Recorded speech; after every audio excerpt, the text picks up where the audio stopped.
Hi friends, അസ്സലാമു അലൈക്കും.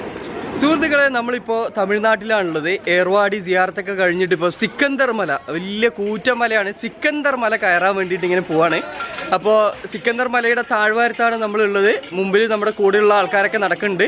അപ്പോൾ സിക്കന്ദർ മലയുടെ മുകളിൽ നിന്ന് ആ ഒരു സിക്കന്ദർ മലയുടെ ഒരു ചരിത്രം എന്താണെന്നുള്ളത് പറഞ്ഞുതരാം. എന്തായാലും പ്രവാസി മീഡിയയുടെ പുതിയൊരു വീഡിയോയിലേക്ക് എല്ലാവർക്കും സ്വാഗതം. ഞാൻ ഷബീർ ഷാ. ഏർവാടിയിൽ നിന്നും ഏകദേശം 140 കിലോമീറ്ററോളം യാത്ര ചെയ്തിട്ടാണ് നമ്മളിപ്പോൾ സിക്കന്ദർ മലയുടെ അടുത്ത് എത്തിയിട്ടുള്ളത്.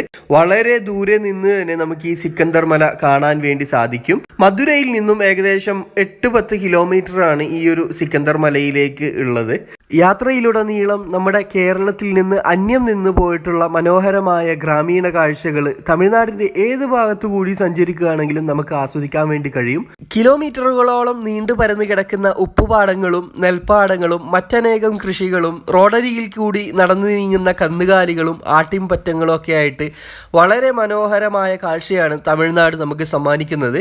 യഥാർത്ഥത്തിൽ ഈ ഒരു മലയുടെ പേര് സിക്കന്ദർ മല എന്നല്ല. നമ്മൾ ഗൂഗിൾ മാപ്പിലൊക്കെ സെർച്ച് ചെയ്യുകയാണെങ്കിൽ തിരുവരംകുന്ത്രം മല എന്നാണ് സെർച്ച് ചെയ്യേണ്ടത്. തമിഴ്നാട്ടിലെ മധുര ജില്ലയിലെ തിരുവരംകുന്ത്രം എന്ന പട്ടണത്തിലാണ് 1050 അടി ഉയരത്തിൽ തലയുയർത്തി നിൽക്കുന്ന സിക്കന്ദർ മല എന്നറിയപ്പെടുന്ന തിരുവരംകുന്ത്രം മല.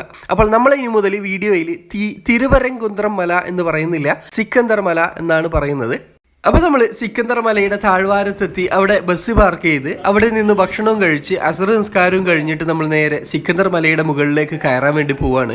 നമ്മുടെ മുമ്പിൽ ഇപ്പോൾ കാണുന്ന ആ കൂറ്റം മല കണ്ടില്ലേ, വലിയൊരു പാറക്കെട്ട്, അതാണ് സിക്കന്ദർ മല. 960 സ്റ്റെപ്പുകളാണ് ആ മലയുടെ മുകളിലേക്കുള്ളത്. നമ്മൾ കയറാൻ പോകുന്നതിൻ്റെ തുടക്കത്തിൽ ഇടതുവശത്തായിട്ട് ചെറിയ അമ്പലങ്ങളും കാര്യങ്ങളൊക്കെ കാണാൻ വേണ്ടി കഴിയും. സിക്കന്ദർ മലയുടെ മുകളിലേക്ക് കയറാൻ വേണ്ടിയിട്ട് ഈ ഒരു വഴിയാണുള്ളത്. നഗരമധ്യത്തിൽ നിന്നും നമ്മൾ ഈ സിക്കന്ദർ മലയിലേക്ക് കയറുന്ന എൻട്രൻസിലേക്ക് പ്രവേശിച്ച് കഴിയുമ്പോൾ തന്നെ നമ്മളൊരു കാട്ടിനകത്ത് ചെന്നതുപോലെയുള്ള ഒരു ഫീലാണ് നമുക്ക് കിട്ടുക. കയറി പോകുന്ന വഴിയുടെ 2 ഭാഗത്തും കൂറ്റൻ മരങ്ങളാണ്. അപ്പോൾ ആ മരങ്ങളിലൊക്കെ ഒരുപാട് കുരങ്ങന്മാരുണ്ട്.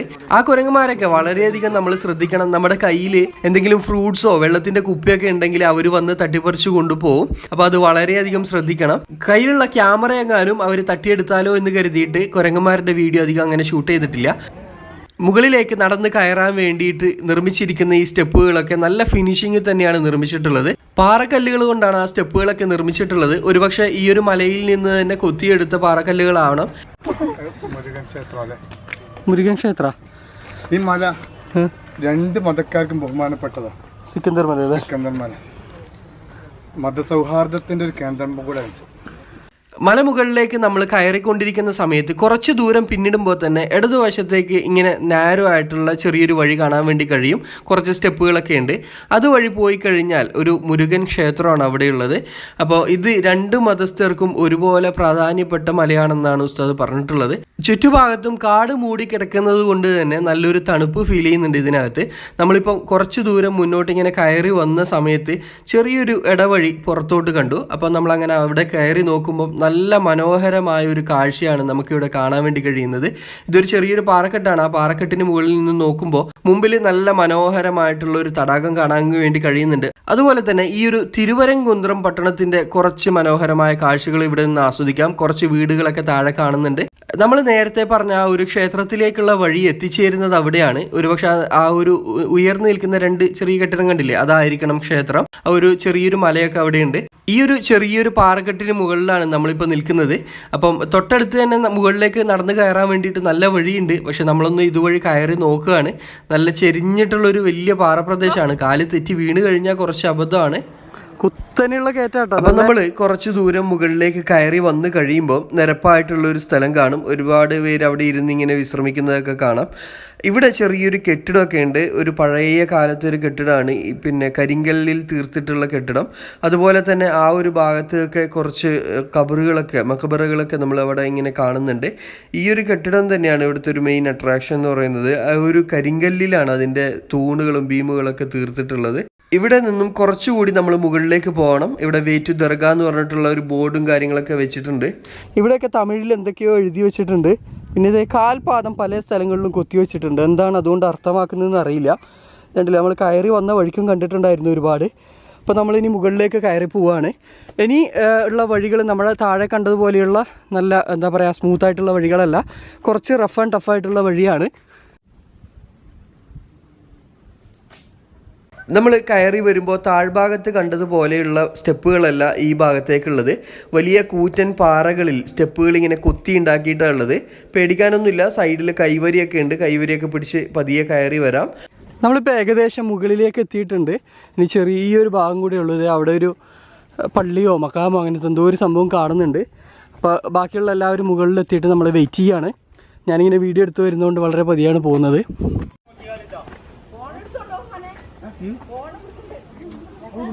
അപ്പോൾ നമ്മൾ ഇപ്പോൾ മലയുടെ ഏറ്റവും ടോപ്പിലാണ് ഉള്ളത്. ചുറ്റുമുള്ള കാഴ്ചകൾ അതിമനോഹരമായിട്ടുള്ള കാഴ്ചകളാണ്. താഴ്ഭാഗം നിറയെ പച്ചപ്പും ഇച്ചിരി മുകളിലോട്ട് ആകാശം നല്ല കടുത്ത നീലയായിട്ട് നല്ല അതിമനോഹരമായിട്ടുള്ള ഒരു വ്യൂ ആണ് ഇതിന് മുകളിൽ നിന്ന് കിട്ടുന്നത്. താഴെ ചെറിയ പാറയൊക്കെ ഉണ്ട്. നമ്മൾ വന്ന വഴി അതാട്ടോ, നമ്മൾ ഏർവാടിയിൽ നിന്ന് വന്നിട്ടുള്ള റോഡ് അതാണ്. അപ്പോൾ വളരെ മനോഹരമായ കാഴ്ചയാണ്. ഒരുപാട് ചെറിയ തോടുകൾ, അരുവികൾ, കായലുകളൊക്കെ ഉണ്ട് താഴെ. ഇതൊക്കെ ഓരോ ചെറിയ ചെറിയ കായലുകളെങ്ങാനാണ്. പിന്നെ അതുപോലെ തന്നെ നെൽപ്പാടങ്ങളും ഒരുപാട് വളരെ കളർഫുള്ളായിട്ടുള്ള വീടുകൾ, നീല, ഓറഞ്ച്, വയലറ്റ്, അങ്ങനെ പലതരത്തിലുള്ള വളരെ കളർഫുള്ളായിട്ടുള്ള ഒരുപാട് വീടുകളും തൊട്ടടുത്ത് ഓവർ ബ്രിഡ്ജും പാലങ്ങളൊക്കെ ആയിട്ട്. പിന്നെ അതുപോലെ തന്നെ അവിടെ വലിയൊരു ലേക്ക് അവിടെ ഉണ്ടായിരുന്നു, വലിയൊരു തടാകം അവിടെ ഉണ്ടായിരുന്നു. അവിടെ ഒരു റെയിൽവേ ലൈൻ കൂടി വരുന്നുണ്ട്. അങ്ങനെ മൊത്തത്തിൽ വളരെ മനോഹരമായിട്ടുള്ള ഒരു കാഴ്ചയാണ് ഇതിൻ്റെ മുകളിൽ നിന്ന് നമുക്ക് കാണാൻ കഴിയുന്നത്. നല്ല കാറ്റ് അനുഭവപ്പെടുന്നുണ്ട്. പിന്നെ നമ്മൾ ഈ ഒരു ടോപ്പിൽ ഇതുണ്ടോ, ഇതാണ് ദർഗ. അപ്പോൾ എല്ലാ ആൾക്കാരും അതിൻ്റെ അകത്ത് കയറിയിട്ടുണ്ട്. ഞാനും നമ്മൾ 2-3 പേര് മാത്രമേ ഇവിടെ ഉള്ളൂ. ഇതുണ്ടോ, നമ്മളിപ്പോൾ നിൽക്കുന്നത് ഈ ഒരു പാറക്കെട്ടിൻ്റെ മുകളിലാണ്. വലിയൊരു പാറയാണ്, കൂറ്റൻ പാറ. അതിൻ്റെ മുകളിലാണ് നിൽക്കുന്നത്. ഇതാണ് ഏറ്റവും ടോപ്പ് അല്ലേ ഇതല്ലേ ഏറ്റവും ടോപ്പ്? ഈ ഒരു ഭാഗത്തുനിന്ന് വളരെ മനോഹരമായിട്ടുള്ള കാഴ്ചയാണ് കാണുന്നത്. സിക്കന്ദർ മലയിലാണ് ഇപ്പം നമ്മളുള്ളത്.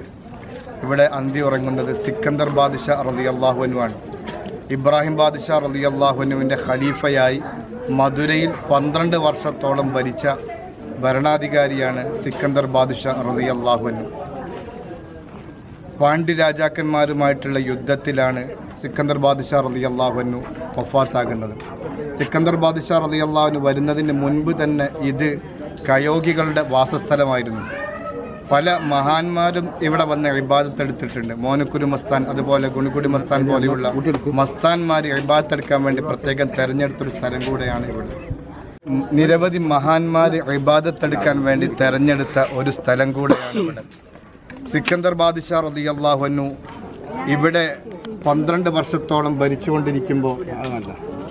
ഭരിച്ചുകൊണ്ടിരിക്കുമ്പോൾ പാണ്ഡ്യ രാജാവ് അവിചാരിതമായി ഓർക്കാപുറത്ത് ആക്രമണം നടത്തി. അതിൽ പിടിച്ചു നിൽക്കാൻ കഴിഞ്ഞില്ല. അന്ന് സിക്കന്ദർ ബാദ്ഷാ റളിയല്ലാഹുവിൻ്റെ കൂടാകെ 300 പേരുണ്ടായിരുന്നുള്ളൂ. ആ ആക്രമണത്തിൽ സിക്കന്ദർ ബാദ്ഷാ റളിയല്ലാഹു അൻഹു ഇങ്ങോട്ട് അഭയം തേടുകയും സിക്കന്ദർ ബാദ്ഷാ റളിയല്ലാഹു അൻഹുവിനെ തന്ത്രത്തിലൂടെ വകവരുത്തുകയും ചെയ്തത്. ആ സമയത്ത് തന്നെ സിക്കന്ദർ ബാദ്ഷാ റളിയല്ലാഹു അൻഹു ഷഹീദായെങ്കിലും തിരിച്ച് അവർക്ക് ഇറങ്ങാൻ പോലും കഴിഞ്ഞില്ല. മുഴുവൻ ആളുകൾക്കും അന്ധത ബാധിച്ചു എന്ന് ഇവരുടെ ചരിത്രം പറയുന്നിടത്തൊക്കെ കാണാൻ പറ്റും. പിന്നീട് അന്ന് രാത്രി ഈ രാജാവും അവൻ്റെ അനുയായികളും സ്വപ്നം കണ്ടു സിക്കന്ദർ ബാദ്ഷാ റളിയല്ലാഹു അൻഹുവിനെ മുസ്ലിമീങ്ങളുടെ സംസ്കാരം പോലെ സംസ്കരിക്കാനും മറവ് ചെയ്യാനും. അതിനുശേഷം അതുപോലെ നടത്തിയതിനു ശേഷമാണ് അവരുടെ കാഴ്ച തിരിച്ചു കിട്ടിയത് എന്ന് ചരിത്രത്തിൽ രേഖപ്പെട്ട് കിടക്കുന്നുണ്ട്. ഇവിടെയാണ് മഹാനായ സിക്കന്ദർ ബാദ്ഷാ റളിയല്ലാഹു അൻഹുവിൻ്റെ മക്ബറ സ്ഥിതി ചെയ്യുന്നത്. ആ ഒരു മക്കാമിൻ്റെ പുറത്തു നിന്നുള്ള കാഴ്ചയാണ് നമ്മൾ കാണുന്നത്. ഒരുപാട് കുരങ്ങന്മാർ അവിടെ ഇങ്ങനെ ചാടിക്കളിക്കുന്നുണ്ട്.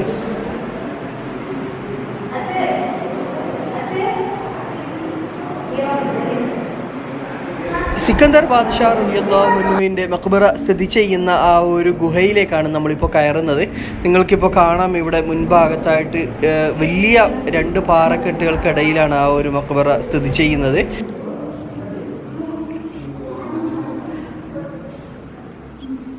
മുൻപ് ഒരു വീഡിയോയിൽ നമ്മൾ കാണിച്ചിട്ടുള്ള ഏർവാടിയിൽ അന്ത്യവിശ്രമം കൊള്ളുന്ന ഇബ്രാഹിം ബാദ്ഷാ റളിയല്ലാഹു അൻഹുവിൻ്റെ കൂടെയാണ് മഹാനായ സിക്കന്ദർ ബാദ്ഷാ റളിയല്ലാഹു അൻഹു ഇസ്ലാം മത പ്രബോധനത്തിനായിട്ട് ഇന്ത്യയിലേക്ക് എത്തുന്നത്. 1185 ജിദ്ദയിൽ നിന്നും കൊല്ലം തുറമുഖത്ത് കപ്പലിറങ്ങിയ മഹാനവറുകളും സംഘവും പിന്നീട് തമിഴ്നാട്ടിലേക്ക് ഇസ്ലാമിക മതപ്രചാരണാർത്ഥം എത്തുകയായിരുന്നു. ആ ഒരു സമയത്ത് പാണ്ഡ്യ രാജാക്കന്മാരായിരുന്നു തമിഴ്നാടും പരിസര പ്രദേശങ്ങളൊക്കെ ഭരിച്ചുകൊണ്ടിരുന്നത്. അങ്ങനെ മധുരയിലെത്തിയ സംഘം മധുരയിലെ വൈഗ നദിക്കരയിൽ താമസമാക്കുകയും ഇസ്ലാമിക ദഅവത്തുമായി മുന്നോട്ട് പോവുകയും ചെയ്തു. ചുരുങ്ങിയ കാലം കൊണ്ട് തന്നെ തദ്ദേശീയരായിട്ടുള്ള നിരവധി ആളുകളെ ഇസ്ലാമിലേക്ക് കൊണ്ടുവരികയും ചെയ്തു.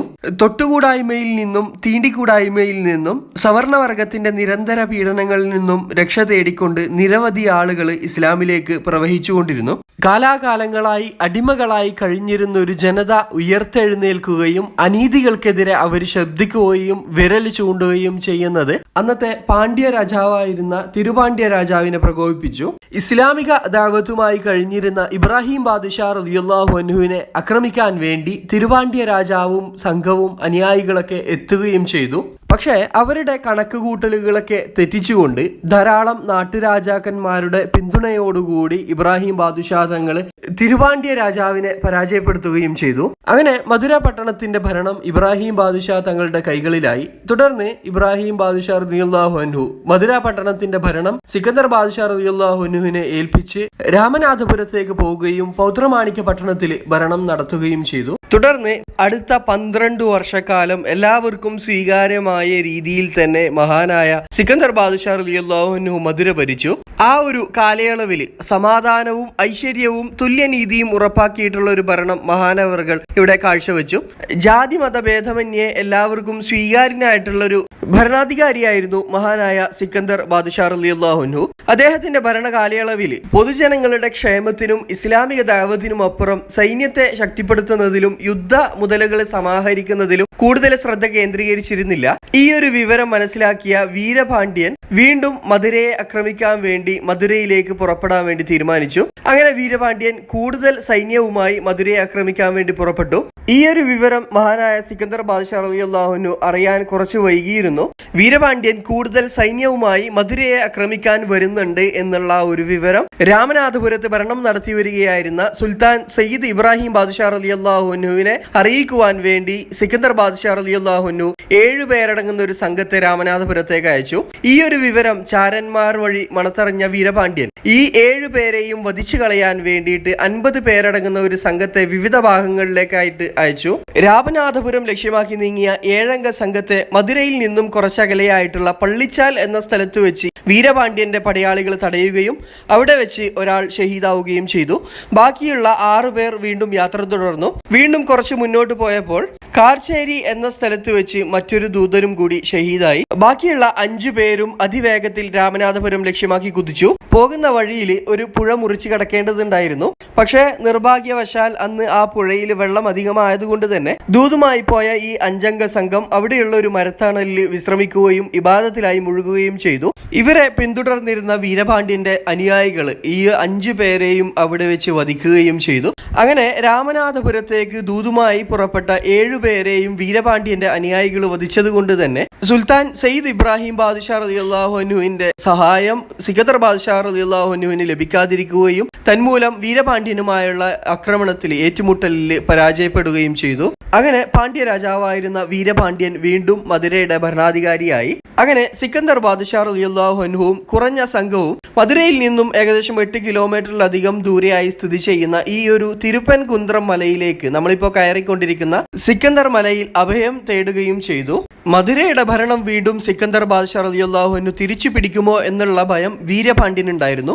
അതുകൊണ്ട് തന്നെ സിക്കന്ദർ ബാദ്ഷാ റളിയല്ലാഹു അൻഹുവിനെയും സംഘത്തെയും കണ്ടുപിടിക്കാനും വധിച്ചു കളയാനും ഉത്തരവിട്ടു. അങ്ങനെ ദീർഘനാളത്തെ തിരച്ചിലിനൊടുവിൽ മഹാനവറുകളും സംഘവും ഈ ഒരു മലയുടെ മുകളിൽ ഇബാദത്തിലായി കഴിയുന്നുണ്ട് എന്നുള്ള വിവരം വീരപാണ്ഡ്യന്റെ സൈന്യം മനസ്സിലാക്കുകയും ആക്രമണം അഴിച്ചുവിടുകയും ചെയ്തു. തുടർന്നുണ്ടായ പ്രശ്നങ്ങളിൽ മഹാനവറുകളുടെ കൂടെ ഉണ്ടായിരുന്നവരൊക്കെ ഷഹീദായി. ഈ മലയുടെ ഏറ്റവും മുകളിലുള്ള ഒരു ഗുഹയിൽ ഇബാദത്തിലായി കഴിഞ്ഞിരുന്ന സിക്കന്ദർ ബാദ്ഷാ റളിയല്ലാഹു അൻഹുവും എതിരാളികളുടെ ആക്രമണത്തിൽ ഷഹീദായി.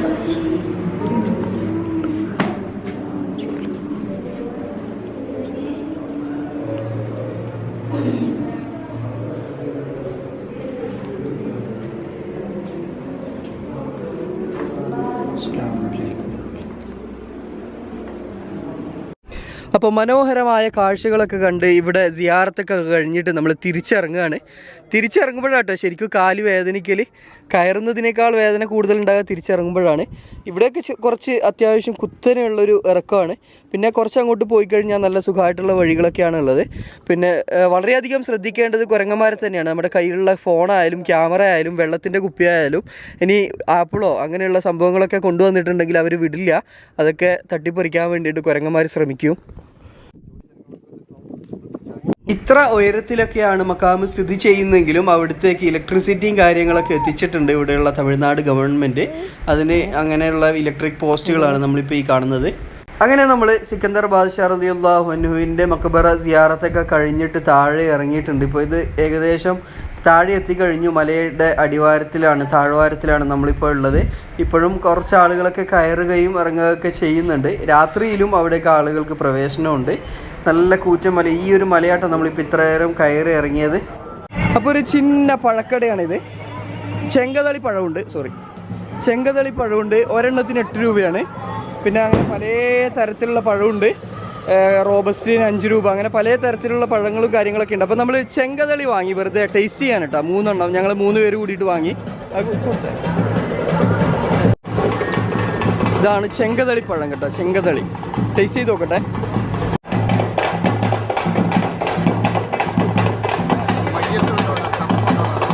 അങ്ങനെ പഴം കഴിച്ചുകൊണ്ടിരിക്കുന്നതിനിടയിലാണ് നമ്മൾ ഒരു കാഴ്ച കണ്ടത്. മുമ്പ് ഇങ്ങനെ ടി വിയിലൊക്കെ കണ്ടുള്ള പരിചയം അല്ലെങ്കിൽ ആളുകൾ പറഞ്ഞുള്ള ഒരു പരിചയം മാത്രമുള്ള ഒരു കാഴ്ച. ഇവിടെയുള്ള ഒരു വ്യക്തി മരണപ്പെട്ടിട്ട് വളരെ ആഘോഷപൂർവ്വം സന്തോഷപൂർവ്വം അവരുടെ ഒരു ശവസംസ്കാര ചടങ്ങ് ഇങ്ങനെ നടന്നുകൊണ്ടിരിക്കുകയാണ്. ശവം സംസ്കരിക്കാൻ വേണ്ടിയിട്ട് ഇങ്ങനെ കൊണ്ടുപോവാണ്. ആളുകളൊക്കെ ഡാൻസ് ചെയ്യുന്നുണ്ട്. അതുപോലെ തന്നെ ഈ എന്താ അതിന് പറയുക, ചെണ്ട പോലത്തെ എന്തോ ഒരു സംഭവമൊക്കെ ഇങ്ങനെ മുട്ടിക്കൊട്ടിയിട്ടാണ് പോകുന്നത്. ഭയങ്കര ഒരു ആദ്യമായിട്ട് കാണുന്നതുകൊണ്ട് തന്നെ ഭയങ്കര അത്ഭുതം ഉളവാക്കുന്ന ഒരു കാഴ്ചയായിരുന്നു. ആ ഒരു കൂട്ടം ആളുകളിൽ തന്നെ ഒരാൾ മാത്രം ഇങ്ങനെ ഒരു കുടത്തിൽ എന്തോ ഒരു സംഭവം ഇങ്ങനെ കെട്ടി തൂക്കിയിട്ട് നടക്കുന്നുണ്ട്, ഒരു വെള്ളം മുണ്ടെടുത്തിട്ട്.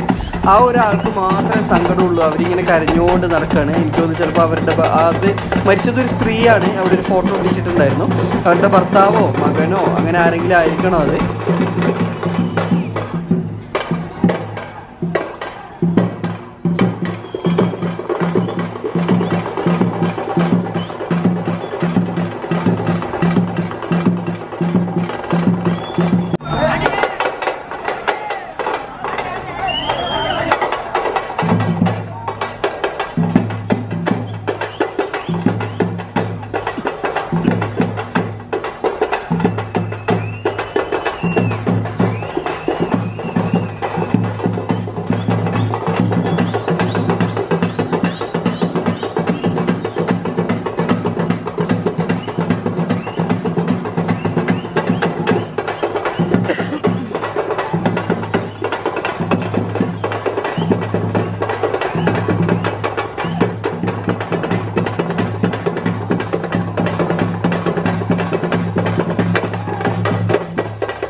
ഇതേടില്ലേ, ഇപ്പം ശവം കൊണ്ടുപോയ വഴിയിൽ അവർ ആ പുറകിലുള്ള വണ്ടിയിൽ നിന്നിങ്ങനെ പൂക്കൾ റോഡിൽ ഇങ്ങനെ വെതറിക്കൊണ്ടാണ് പോകുന്നത്. ഒരുപാട് പൂക്കളുണ്ട്, കണ്ടില്ലേ?